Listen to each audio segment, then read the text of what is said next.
Thank you very much. I will convey your applause to Annette, who sends her greetings and unfortunately couldn't be here with you today.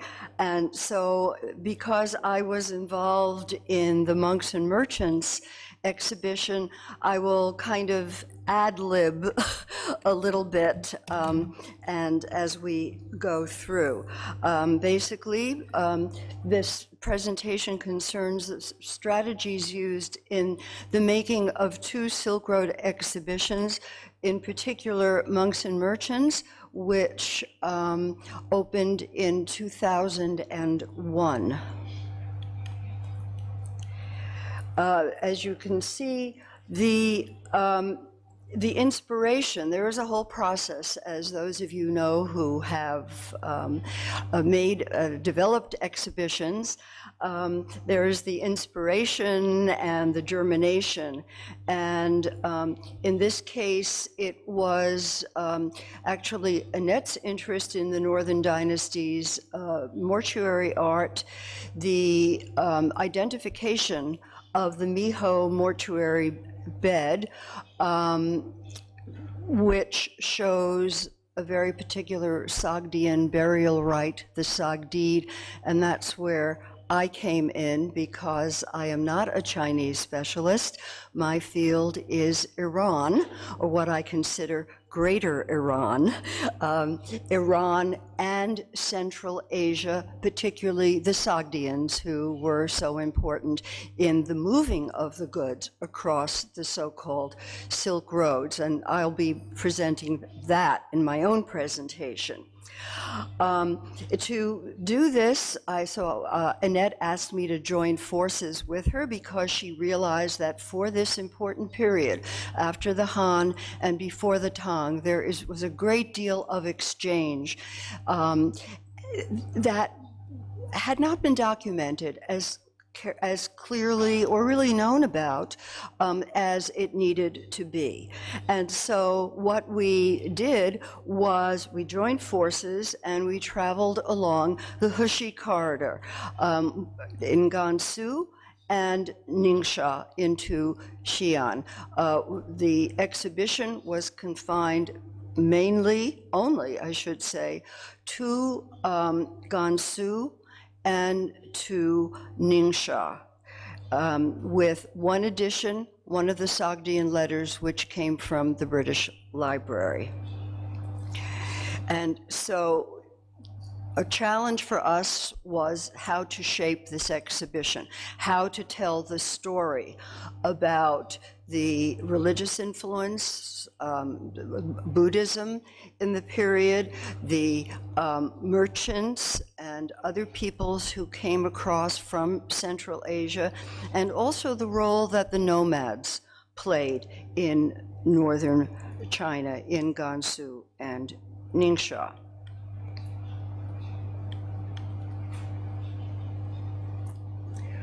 To implement this, we realized that we needed a kind of layered narrative, both visual and textual. One could not really do a complete chronological narrative, although we had to stick to a chronology from the 4th into the 7th century, early 7th century.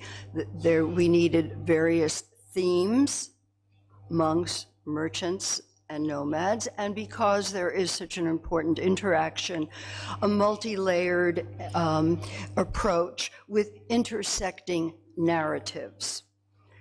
A major challenge for us, of course, those of you who have tried to borrow objects from various museums, is that you don't always get what you want.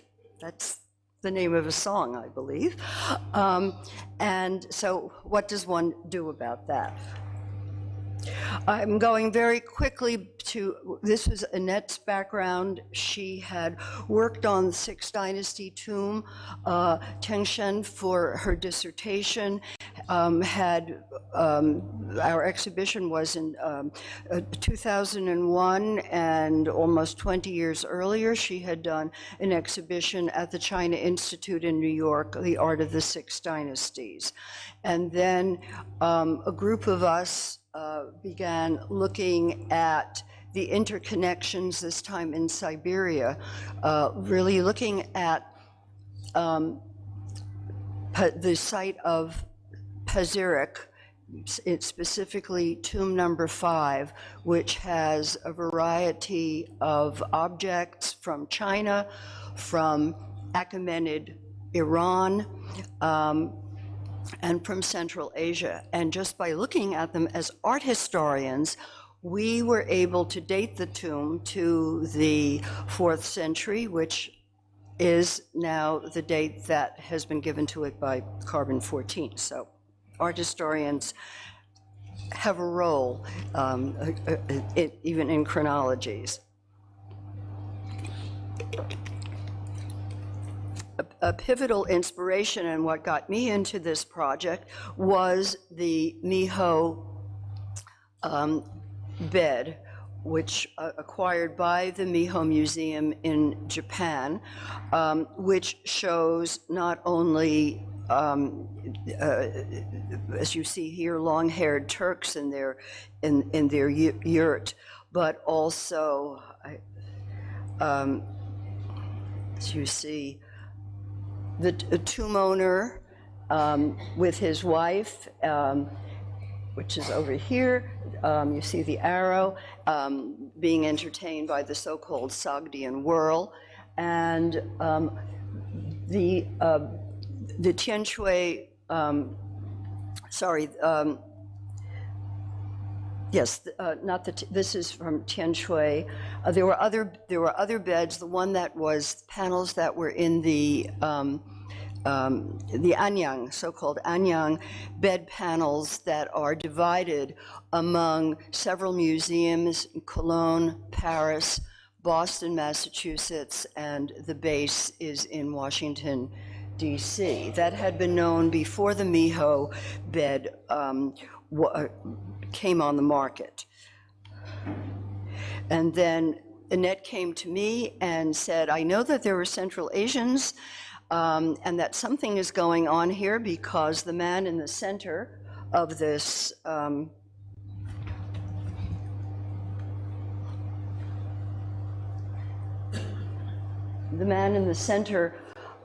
panel has a padam, a mouth covering, over his face. And what's going on? He must be Zoroastrian. And I looked at it and said, not only are these Central Asians, and they are performing a Zoroastrian or Mazdian ceremony. It's a very specific one, the Sogdiid ceremony, which involves a dog, which you see right in the center of the panel. And this is part of the funerary rite. And so I then wrote an article about the Central Asians in 6th century China and about this. These are the other panels and gate posts in Cologne. And as I said, the Miho Museum purchased the bed. We've written about it in various publications, specifically orientations. Why isn't this going forward? Help? Is it not going forward?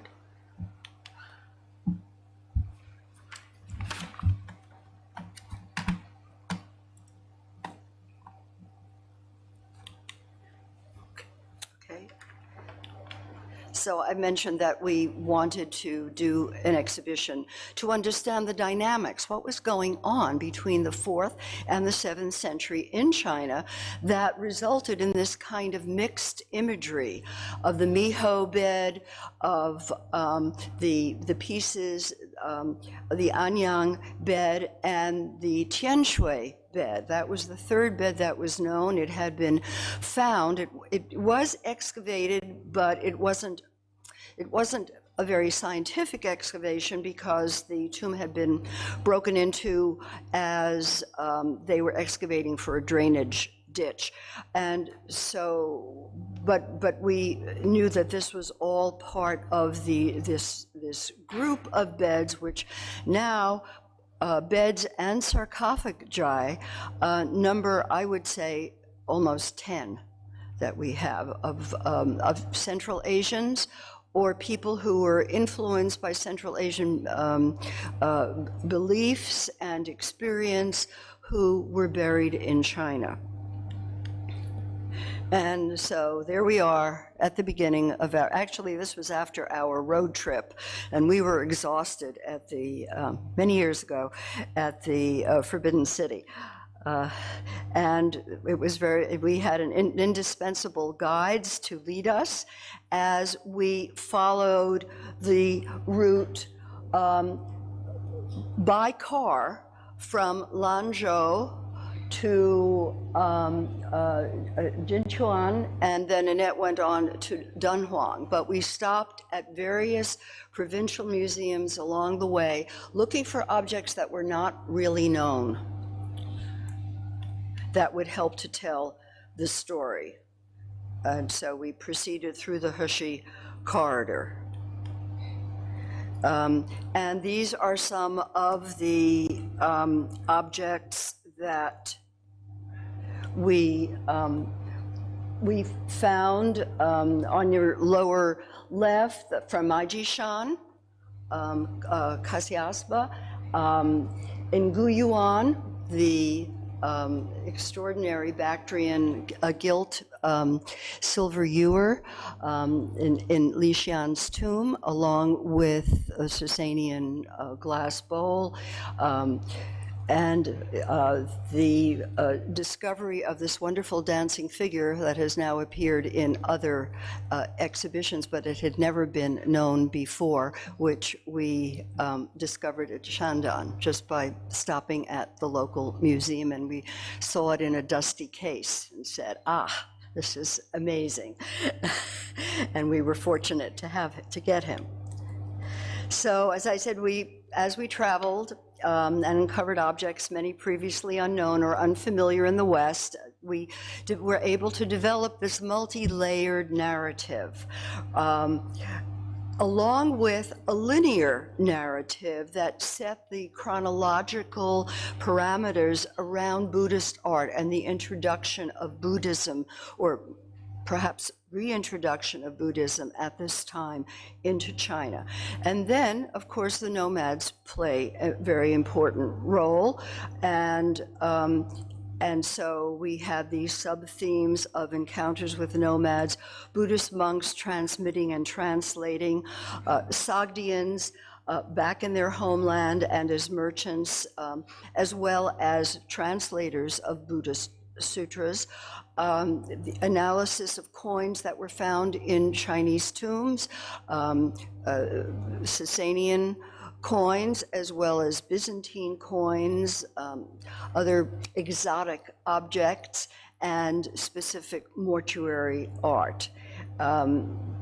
We were then able to develop this narrative, this intersecting narrative of monks and merchants, along with focusing on a particular family, the Shi family, that had emigrated from the western regions, from Sogdiana, to Ningxia, and several tombs had been discovered there. And then, again, as I said, the nomads, the nomadic contribution became important. We selected objects. Here, many years ago, as we were looking at objects from Guyuan and the wonderful ewer, Li Shan. Unfortunately, we could not borrow the lacquered sarcophagus, but we had a wonderful photograph of it. It was much too fragile. And this very important embroidery from Dunhuang we were able to get. These are some of the other examples that had not been displayed in the West before. And as I said, the Buddhist sites were also important, such as Dunhuang and Maiji Shan, Bingling Su. We couldn't borrow from many, but we did get a number from Maiji Shan and objects from Dunhuang. Here is Annette working in Lanzhou and in Dunhuang, and Maiji Shan played a very important role in the exhibition. And I have to say, at that point, many people in the West were not really familiar with Maiji Shan. Now it has become a tourist attraction, I'm happy to say, but you have to climb this mountain on the exterior. Such as these two very beautiful figures of Kasyapa, the oldest discipline of the Buddha, on your right, and the monk Ananda, the youngest, both from Maiji Shan Cave 102. As I said, we also traveled to Dunhuang, and from Dunhuang we're able to show the small seated Buddha and the kneeling Bodhisattva holding a lotus bud from one of the central pillar caves. This had not really, it was known in the West, but had never really been shown. So how does one implement this idea? We were fortunate in getting a National Endowment for the Humanities planning grant, in which we invited various leading scholars, among whom were Boris Marshak, the great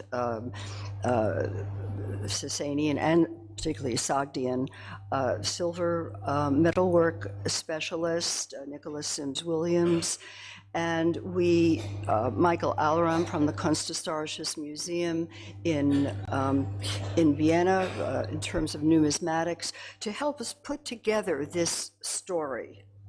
And then, of course, in the United States, where very little money comes from the government, we had to raise money. Fundraising becomes a very important part of an exhibition. And then the catalog. The catalog, in a way, is even more important than the objects. You want the objects, but people, only so many people can see the objects, can go to your exhibition. It is the catalog with good photographs and good commentary that lives on. And we kept reminding ourselves whenever we got frustrated, remember, it's the catalog. And as I said, the challenges, or I said, as Annette would tell you, you don't always get the objects you want. You have a wish list. There are conservation problems, and objects are not allowed to travel for obvious reasons. Then one has to develop the structure and the installation design of the space in which you're going to show.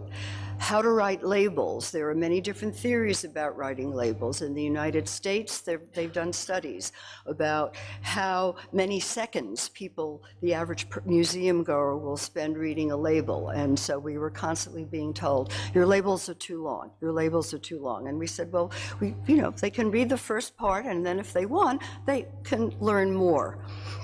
So this, between the curator and the institution, often there is a little bit of a struggle. And also, when one goes to this, to develop such an ambitious exhibition, one wants to involve other institutions in it. It helps to defray costs, and it also get people in other parts of the country or even world can get to see the exhibition. We did not get the mortuary bed in the Tianshui Museum. It was deemed too fragile to leave, but we got a life-size drawing of it, and the 2 of the 5, you're looking at 2 of the 5 seated stone musicians. And then one important part of an exhibition, at least in the United States, we have lecture series and gallery tours and a symposium.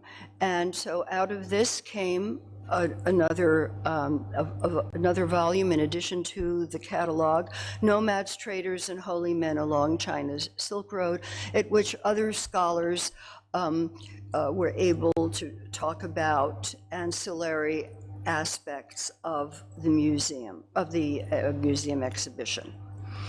This led to a greater interest in this portion of the Silk Road, which, as you see, two additional, later in 2003 and then in 2004, the Metropolitan Museum exhibition, China, Dawn of a Golden Age. And just very briefly, because this, I had nothing to do with this, is Annette's excellent show that was just focused on Dunhuang for the China Institute. And in 2013, Dunhuang, Buddhist Art at the Gateway of the Silk Road.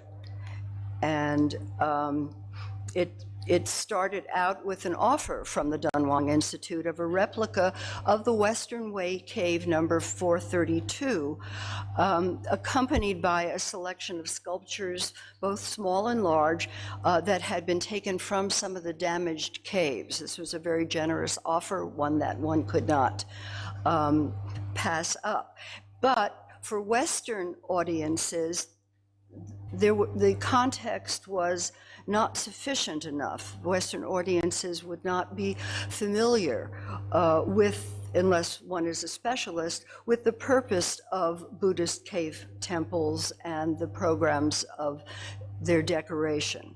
So I, meaning Annette, asked for a recreation of a Tang cave temple as well, Cave 45, and they were able, the China Institute was able to contrast the two different kinds of cave, 432 with 45, which has a totally different plan. So that this also allowed for the visitor to experience the inside of a cave temple and to have some idea of the differences in ritual and the role of architecture, sculpture, wall paintings, and texts in creating a sacred Buddhist spaces.